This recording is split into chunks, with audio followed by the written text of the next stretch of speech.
I want to focus on the corruption surrounding Donald Trump's taco, Trump always chickens out, or Donald Trump's fifth grade trade war letters that he's now calling deals that are being sent to countries like Brazil, where he's like, I don't like you. I'm going to put on a 50% tariff unless you release Jair Bolsonaro, who tried to do a coup against you. We've seen this when Donald Trump initially announced his tariffs against the world on what he called Liberation Day, but was really Liquidation Day. And even before that, the unusual trading activity on Wall Street that would take place surrounding these things. And I know sometimes we can get distracted. And how can't you when you take a look at a letter that Donald Trump is sending to Brazil with random things that are in caps? You need to stop a witch hunt immediately, unlawful, and blah, blah, blah.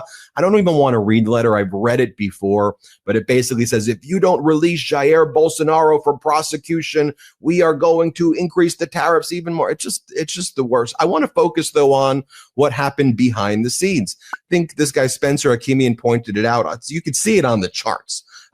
He said somebody front ran the Brazil tariff news. So somebody bought a huge amount of the US dollar and shorted Brazil's currency at 1:32 p.m. The 50% tariff announcement came at 4:19 p.m., at which point it looks like the big trader exited his trade instantly. And we're talking about a 2.5% currency trade, which are usually 10 to 20 times leverage. So really a 25% to 50% in less than 3 hours, a profit that's being made here. The same thing with the copper tariffs. We see unusual activity there. As Hakimian says, I have a good reason to believe somebody knew the copper tariffs were coming and traded the news ahead of time and made an ungodly amount of profit. Trump announced his new 50% copper tariff at 12:58 p.m. But as my charting shows, the price of copper began spiking at 12:56 p.m. It went up a full 8% before Trump announced the copper tariffs. It's nearly impossible for this to have been coincident. Why would the price of copper just go up randomly minutes before Trump makes the announcement?